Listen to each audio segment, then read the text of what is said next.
नमस्कार दोस्तों, मेरा नाम है प्रकाश पाठक और मैं एक स्टेट बैंक का ग्राहक सेवा केंद्र संचालक हूँ। और इस वीडियो में हम बात करेंगे कि 2023 में हम कैसे ग्राहक सेवा केंद्र की आईडी ले सकते हैं स्टेट बैंक की। दोस्तों, मैं ये पहले बता दूँ कि स्टेट बैंक ने नई आईडी जनरेट करना बिल्कुल बंद कर दिया है। नई आईडी इस समय जनरेट नहीं हो रही है। अब आप लोगों के मन में ये प्रश्न आएगा कि मैंने कैसे 2023 में लिया। तो पहले मैं ये बता दूं प्रोसेस क्या है। स्टेट बैंक जो है आईडी डायरेक्ट किसी को इंडिविजुअल रूप से नहीं दे रही है, वो बीच में किसी कंपनी को, एनबीसी कई कंपनियां हैं जैसे फिया ग्लोबल हो गया, संजीवनी हो गई, ज़ीरो मास हो गए, और भी कई कंपनी है, सीएससी भी हैं। सीएससी की तरफ से भी आईडी मिलती है। मेरी जो एनबीसी कंपनी है वो फिया ग्लोबल है, मैंने फिया ग्लोबल से आईडी ले रखी है। तो दोस्तों, हमें पहले जो है इन कंपनियों के जो डीओ होंगे, डिस्ट्रिक्ट ऑफिसर, डिस्ट्रिक्ट इंचार्ज जो होंगे, उनसे हमें संपर्क करना पड़ेगा, क्योंकि वही बता सकते हैं कि इन कंपनियों के अंडर जो भी सीएसपी चल रहे हैं, जैसे जो पहले की पुरानी आईडियाँ हैं उस पर कुछ ऐसा हो गया कि कुछ आईडी, कुछ लोगों ने अपना सीएसपी संचालन करना बंद कर दिया है, या फिर वो संचालन पूर्ण रूप से या अच्छे ढंग से नहीं कर पा रहे हैं, काम अच्छा नहीं कर रहे हैं, कि कई लोगों ने छोड़ दिया है। तो कंपनियां, एनबीसी कंपनियां क्या कर रही हैं कि उन्हीं आईडी को किसी दूसरे के नाम पर रिप्लेस करवा दे रही हैं। मेरी जो आईडी है, मैंने अपने गांव की आईडी ले रखी है, ली है इस बार। मेरा जो आईडी था पहले किसी दूसरे के नाम पे रजिस्टर्ड था, लेकिन उस लड़के का जॉब कहीं लग गया अच्छी सैलरी पे, तो उसने जो है काम करना धीरे धीरे बंद कर दिया और वो अपने जॉब पर चला गया। तो ये आईडी काफ़ी दिन से बंद पड़ी हुई थी। तो मुझे पता चला मेरे बड़े भाई के द्वारा, जो फिया ग्लोबल से लगभग 6-7 साल से वो भी सीएसपी चला रहा है, तो उनके द्वारा मुझे पता चला कि ये जो मेरी गांव की आईडी है वो रिप्लेसमेंट के लिए आई हुई है। तो मैंने डिस्ट्रिक्ट इंचार्ज से अपने संपर्क किया फिया ग्लोबल के, उनको सारी डॉक्यूमेंट्स प्रोवाइड कराई, और जो है कि 1 से 1.5 महीना का समय लगा और ये आईडी रिप्लेस होके मेरे नाम पे ट्रांसफ़र हो गई। अब मैं आप लोगों को प्रोसीजर बता दूं, डॉक्यूमेंट्स वगैरह क्या होते हैं। जैसे हम डिस्ट्रिक्ट इंचार्ज से संपर्क करते हैं तो वो लोग हमें कुछ नोटरी वगैरह बनाने के लिए डॉक्यूमेंट्स देते हैं, 2 या 3 तरह के एग्रीमेंट पेपर और भी डॉक्यूमेंट्स होते हैं। तो सबसे पहले हमें 2 या 3 पेपर्स के जो होते हैं नोटरी अपने कचहरी से, अपने तहसील से बनवाने होंगे। और उसके साथ साथ हमें एक ऑनलाइन बनवाया हुआ पुलिस वेरिफिकेशन सर्टिफिकेट भी लगेगा। पुलिस वेरिफिकेशन सर्टिफिकेट आपके पास आईआईबीएफ सर्टिफिकेट होना चाहिए, या फिर आपने आईआईबीएफ अप्लाई किया हो, उसका रजिस्ट्रेशन फॉर्म होना चाहिए। एक ज़रूरी डॉक्यूमेंट है ये भी। स्टेट बैंक में एक सेविंग बैंक अकाउंट होना चाहिए। उसके साथ साथ आपका आधार कार्ड, पैन कार्ड, सभी डॉक्यूमेंट्स पे नाम, date of birth, father name same होने चाहिए। मिस होने से आपको परेशानी हो सकती है। और उसके साथ साथ आपको 2 विटनेस भी चाहिए। ये सारे डॉक्यूमेंट आप अपनी कंपनी में, जिस भी कंपनी में आप लेना चाह रहे हैं, जिस कंपनी के थ्रू आप ले रहे हैं आईडी, उस कंपनी के डिस्ट्रिक्ट इंचार्ज को आप सारे डॉक्यूमेंट्स प्रोवाइड कराएंगे। वो लोग आपके लिए फ़ाइल तैयार करेंगे। करीब 1 हफ्ते का समय लग जाता है प्रोसेस करने में। तो वो सारे फ़ाइल तैयार होके आपको मिलेंगे। वो फ़ाइल लेके आपको अपने ब्रांच पे जाना होगा। आप जिस आईडी के रिप्लेसमेंट के लिए अप्लाई कर रहे हैं, वो आईडी जिस भी लिंक ब्रांच से हो, मेन ब्रांच से लिंक हो, आपको वहाँ के ब्रांच मैनेजर से मिल के बताना होगा कि ये आईडी है सर, ये आईडी पहले चल रही थी, बंद हो गई है, और ये मैं रिप्लेस करा रहा हूँ। ये मेरी सारी डॉक्यूमेंट्स। आपको अपने एजुकेशन क्वालिफिकेशन, आपको 12th पास होना चाहिए। इसमें मिनिमम रिक्वायरमेंट है एजुकेशन का, 12th पास होना चाहिए। आप अपने सारे क्वालिफ़िकेशन डॉक्यूमेंट, सारा फ़ाइल आप जो है कंपनी आपको बना के देगी, आप उसे ले जाकर अपने ब्रांच मैनेजर को सबमिट करेंगे। ब्रांच मैनेजर अपने तरफ से सारा डॉक्यूमेंट वेरीफाई करेंगे। वेरीफाई करने के बाद वो ऑथराइज्ड करके आपको सिग्नेचर करके पास करके देंगे। तो उसके बाद जो है ये सारा डॉक्यूमेंट्स आपकी जो हैं फिर आप अपनी कंपनी में जमा करते हैं। कंपनी के द्वारा ये डॉक्यूमेंट्स आपके एलएचओ जो भी होते हैं, आपके जो हेड ऑफ़िस होंगे एसबीआई के नियरेस्ट। अब जैसे मैं गोरखपुर से हूँ तो हम लोगों का हेड ऑफ़िस लखनऊ है, एलएचओ एसबीआई का। तो हम लोगों का फ़ाइल तो वहाँ गया, लेकिन आप लोग जहाँ से भी हों, आप लोग का हेड ऑफ़िस पे वो फ़ाइल जाएगा। वहाँ पे आप लोगों की सारी डॉक्यूमेंट्स वेरिफिकेशन होंगी। उसके बाद आप लोगों का कुछ पेमेंट भी करना पड़ेगा।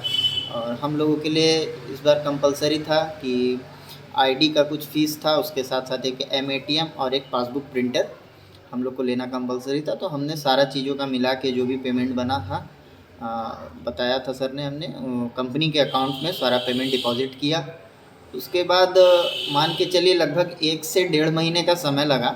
डेढ़ महीने के समय लगने के बाद हमें वहाँ से बताया गया, एलएचओ से फ़ोन आया कि आपके नाम पे जो है ये एसबीआई की सीएसपी की आईडी जो है ट्रांसफ़र हो गई है और ये आपका लेटर एक इशू हो गया। वो लेटर हमें व्हाट्सएप के द्वारा उन्होंने पीडीएफ भेज दिया था और बाकी वो सारे डॉक्यूमेंट्स बाई कोरियर ब्रांच पे भी आते हैं, लेकिन हमें व्हाट्सएप के द्वारा मिल गया। तो हम लोगों ने जाके ब्रांच मैनेजर से अपने, मेरे साथ साथ और भी 2-3 आईडी थी, तो हम लोग अपने ब्रांच मैनेजर से मिले। उन्हें बताया गया कि सर ये आईडी हम लोगों ने जो फ़ाइल बनाई थी हमारे नाम पे ट्रांसफ़र हो गई है और सर ये आईडी एक्टिवेट कर दिया जाए। तो मैनेजर सर ने बताया कि देखिए आईडी एक्टिवेट होने का प्रोसीजर ये नहीं है, ऐसे नहीं होगा, आप लोग पहले अपना सेटअप तैयार करिए, मैं विज़िट करूँगा। तो उसके लिए जब आईडी आपकी ट्रांसफ़र हो जाएगी तो आपको अपना पूरा सेटअप तैयार करना पड़ेगा। सेटअप में क्या है, आपको कंपनी की तरफ से कई सारे बैनर प्रोवाइड किए जाएंगे। जैसे आप पीछे देख रहे हैं मेन बैनर होता है, ये एक अंदर लगा सकते हैं, आप बाहर भी लगा सकते हैं बोर्ड की तरह से। उसके बाद कई तरह की जो बीमा है, सुरक्षा बीमा, जीवन ज्योति बीमा, अटल पेंशन योजना, इन सारे बीमाओं का, जनधन योजना खाता का, मतलब करीब 8-10 तरह के बैनर आपको कंपनी प्रोवाइड कराएगी।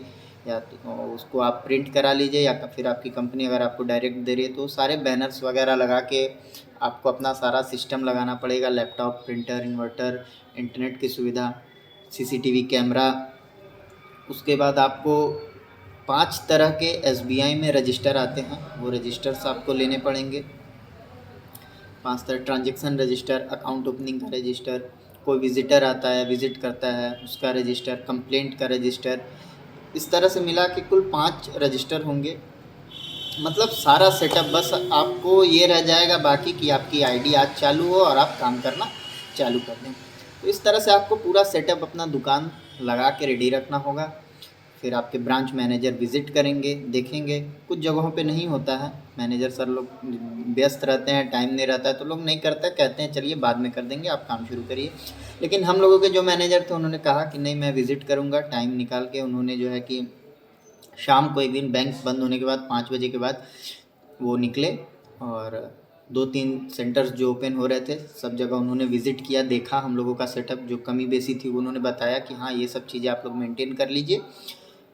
और फिर विज़िट करने के अगले दिन उन्होंने बुलाया तो वहाँ पे प्रोसीजर बहुत छोटा सा ही है। वहाँ पर हम लोगों की फिंगर मैपिंग होती है। जैसे फ़र्स्ट टाइम जब हम सिस्टम में अपने लॉगिन करेंगे, अच्छा जब तक सारा चीज़ हो रहा था उससे पहले ही हम लोगों को ये था कि हम लोग अपना लैपटॉप सिस्टम तैयार कर लें। विंडो 10 पे चलना है, विंडो 10 से नीचे के वर्ज़न में नहीं चलेगा। विंडो 10 हम लोगों ने इंस्टॉल वगैरह करा था और कंपनी के जो टेक्निकल डिपार्ट थी उन्होंने सारा सॉफ्टवेयर वगैरह इंस्टॉल कर दिया था, बस लॉगिन करना था। तो ब्रांच में जब हम लोग गए तो वहाँ पे जो है मैनेजर सर के सामने लॉगिन हुआ, हम लोगों का फिंगर लगा, 3 फिंगर के थ्रू लॉगिन हुआ। उन्होंने आईडी हमारी वहाँ से एक्टिवेट कर दी। तो सारा प्रोसीजर यही है, आईडी एक्टिवेट कर दी। फिर हम लोगों ने धीरे धीरे काम करना। मैं जैसे पहले से ही जनसेवा केंद्र चलाता था, 7-8 साल से मैं जनसेवा केंद्र चला रहा हूँ, प्राइवेट एपीएस आईडी यूज़ कर रहा था, मेरे पास कोई ग्राहक सेवा केंद्र नहीं था। तो ये एसबीआई की आईडी आई तो मैंने प्राइवेट सर्विस बंद कर दी सारी और अब एसबीआई की आईडी पे मैंने ट्रांजैक्शन करना, काम करना शुरू कर दिया। इसका अच्छा रिस्पांस है, टाइम से हमें जो है कमीशन मिल जा रहा है। अगर आप काम अच्छा करते हैं तो अच्छा कमीशन भी आप उठा सकते हैं। प्लस बेनिफिट्स इसमें यह है कि देखिए एसबीआई एक जो है बड़ी ब्रांड है, आप प्राइवेट एपीएस चला के भी वो काम लगभग कर सकते हैं, आपको कमीशन हो सकता है थोड़ा बहुत कम बेसी मिले, लेकिन एसबीआई एक बड़ा ब्रांड है। एसबीआई के होने की वजह से कस्टमर का आना जाना आपके यहाँ, अच्छा एसबीआई सीएसपी होने से आपके पास पावर्स भी होते हैं, आप विड्रॉल जो है नॉर्मली 20,000 तक कर सकते हैं। अगर अकाउंट ग्राहक सेवा केंद्र का है तो आप 50,000 तक विड्रॉल भी कर सकते हो। इस तरह से आपको कुछ अकाउंट ओपनिंग वगैरह के पावर्स मिल जाते हैं तो आपके यहाँ कस्टमर का आना जाना बढ़ जाएगा। अदर आप जो है सर्विस प्रोवाइड कर रहे हैं, जनसेवा केंद्र भी साथ में चला रहे हैं तो आपके कस्टमर और भी बढ़ेंगे। तो दोस्तों इस वीडियो में मैं यही बताना चाह रहा था कि 2023 में हम स्टेट बैंक के ग्राहक सेवा केंद्र की आईडी कैसे ले सकते हैं। मैं गोरखपुर से हूँ, अगर कोई ये वीडियो गोरखपुर से देख रहा है तो वो मुझसे कांटेक्ट कर सकता है। मेरे पास कुछ लिस्ट हैं जो मेरी कंपनी से मुझे मिले हैं गोरखपुर में और किन किन जगहों पर एसबीआई की सीएसपी रिप्लेसमेंट हो रही हैं। बल्कि कुछ दिन पहले तो हमारे जो डिस्ट्रिक्ट इंचार्ज हैं उन्होंने ये भी लगाया था अपने व्हाट्सएप स्टेटस पे कि स्टेट बैंक की आईडी, अगर सीएसपी आईडी किसी को किसी भी गांव के लिए चाहिए तो वो संपर्क करे। बट जो लोग सीरियस हों, अपने ब्रांच मैनेजर से लिंक ब्रांच से फाइल पास करा सकते हो, इतना उनका कांटेक्ट वगैरह हो, वही लोग संपर्क करें, बाकी सभी लोग नहीं। तो आप लोग अगर चाहें कुछ लिस्ट वगैरह जानना चाहते हो कैसे क्या है, तो आप मुझे पर्सनली व्हाट्सएप पर कांटेक्ट कर सकते हैं। और मेरा नंबर जो है मैं डिस्क्रिप्शन में डाल दूंगा या बोल भी दे रहा हूँ। मेरा नंबर है 8009427233। Thank you.